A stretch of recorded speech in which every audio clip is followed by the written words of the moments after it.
नमस्कार दोस्तों, आपको पता है यूजीसी पे कितना बवाल चल रहा था। साथ ही साथ 1 फरवरी को करणी सेना बहुत बड़ा धरना भी देने वाली थी। कुछ सांसदों का एक अलग अलग बयान था। एक दुबे जी थे, अभी उनके बारे में भी बताऊंगा।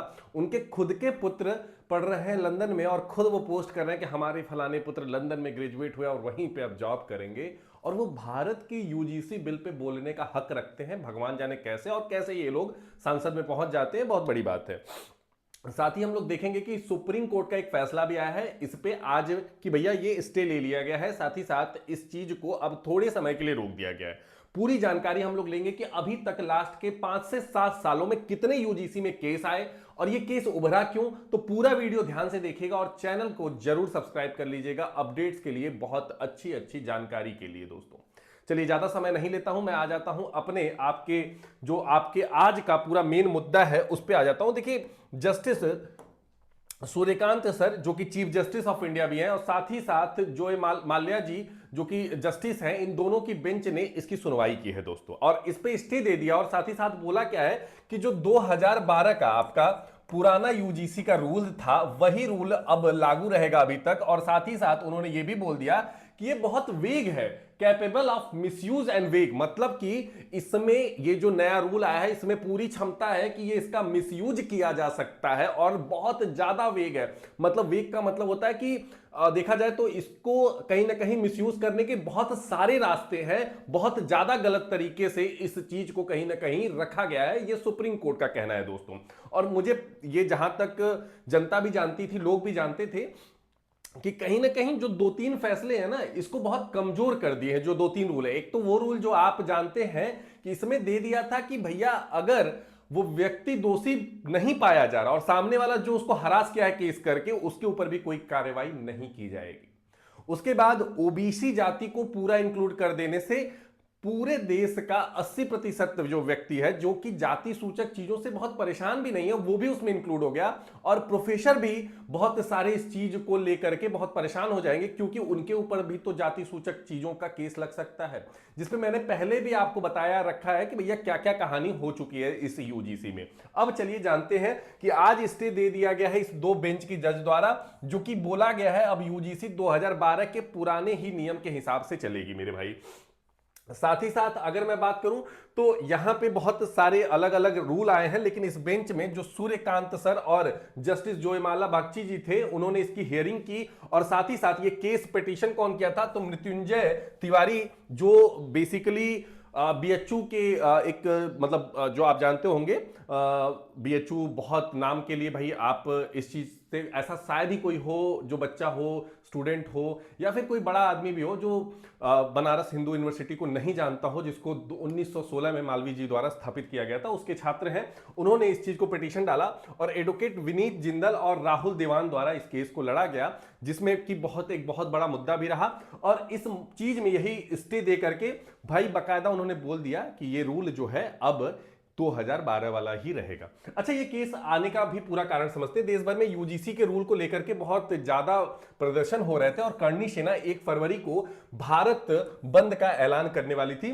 कहीं ना कहीं एक जो स्वर्ण क्लास थी उनके अंदर एक डर का माहौल भी था कि इस तरह के कानून से गलत उपयोग होगा, क्योंकि मैंने इस पे एक वीडियो भी बनाई थी एससी एसटी एक्ट का कि भाई कितने प्रतिशत एसटी एससी एक्ट बहुत फर्जी हो जाते हैं। एक चंद्रावती देवी जी थी जो लास्ट के 10 साल में 46 लाख रुपए केवल और केवल एसटी एससी से वो कमा चुकी थी। मतलब लोगों के ऊपर केस लगाती थी और बाहर मांडावली करके पैसा ले लेती थी। तो एक टाइप का बिजनेस भी हो चुका था, एक बहुत बड़ा धंधा भी क्रिएट हो चुका था। उन धंधों पे भी पेट लात मारा जा सकता है, क्योंकि इसमें भी क्रिएट हो जाता, बच्चों से करवाया जाता कि भैया इनको फंसाना है, प्रोफेसर साहब को फंसाना है, लगा दो, ठीक है।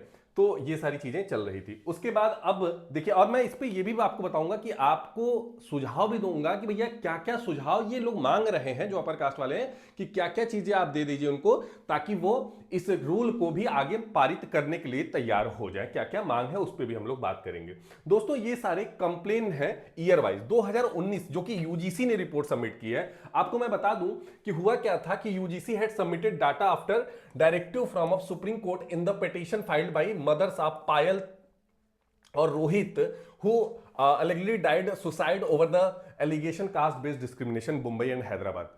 मुंबई और हैदराबाद में पायल और रोहित, दो व्यक्ति थे जिनका कि देहांत हो जाता, सुसाइड कर लेते हैं, कहीं ना कहीं देहांत नहीं कहकर सुसाइड कहिए, सुसाइड कर लेते हैं। और बताया जाता है कि कास्ट बेस्ड एलिगेशन लगता है जिसकी वजह से ये सुसाइड करते हैं। तो यूजीसी अपना डाटा जब देती है तो उस पर क्या कहती है, 173 केस कंप्लेंट हुए थे और हम लोगों ने 155 रिजॉल्व कर दिए, ये यूजीसी बोल रही है।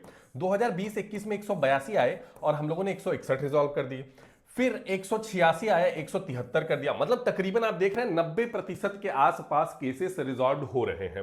ठीक, 241 आए, 222 हमने कर दिए। 378 आया, थोड़ा सा केस 23-24 में बढ़ा है और हमने 341 रिजॉल्व कर दिए। ओवरऑल अगर मैं बात करूं तो 2-3-5 साल का डेटा है और 1160 केसेस आए, 1052 इन लोगों ने सॉल्व कर दिया है।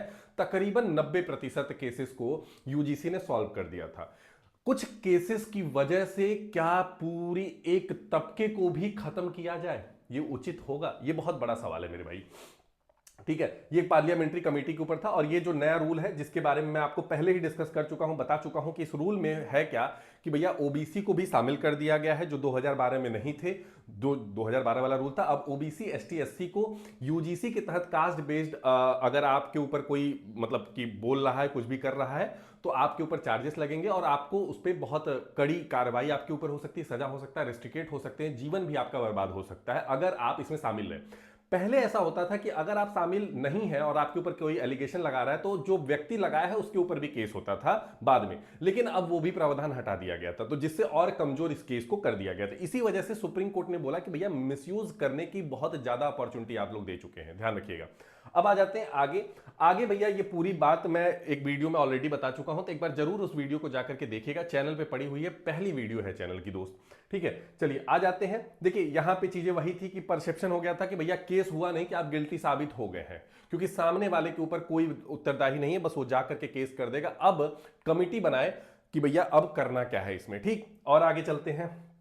ये सारी चीजें थी। अब यही एक सांसद साहब है, सांसद निशिकांत दुबे जी, उन्होंने ट्वीट करके बताया कि भैया उनके बेटे जो हैं विश्वविद्यालय में इंग्लैंड में क्या हो चुके हैं, पास हो चुके हैं और साथ ही साथ डिग्री हासिल कर चुके हैं। ठीक है, यह है निशिकांत दुबे जी का परिवार, ये न्यूज है। ये व्यक्ति बोल रहे हैं कि यह रूल सही है। अपने पुत्र को जब यहां पे आप पढ़ाएंगे, अपने पुत्र के पुत्र को जब पढ़ाएंगे, तब आपको पता चलेगा ना कि भैया क्या कष्ट हो सकता है उस मां के साथ। अभी एक व्यक्ति है जिनको 20 साल जेल में रहना पड़ा। 20 साल वो जब एसटी-एससी एक्ट में जेल में रह के आए, जब वो बाहर निकला व्यक्ति, तो उससे पूछा गया कि भैया अब जब बाहर निकला, एक्चुअली क्या हुआ कि जज ने छोड़ दिया क्योंकि कोई सबूत नहीं मिला था और कोई था भी नहीं ऐसा कि उसके ऊपर एसटी-एससी लगाया जाए। 20 साल वो व्यक्ति जेल में रहा। जब उससे बाहर आया तो पूछा गया कि भाई आपको क्या चाहिए, मतलब सरकार ने इतना गलत किया तो कंपनसेशन में क्या चाहिए। उस व्यक्ति ने बस साफ साफ शब्दों में बोला कि मेरे भाई मर गए, मेरी मां मर गई, मेरा पूरा परिवार खत्म हो गया, आज मैं जेल से निकला हूं तो मैं केवल अकेले बाहर आया हूं, बस मुझे वो लौटा दो आप लोग।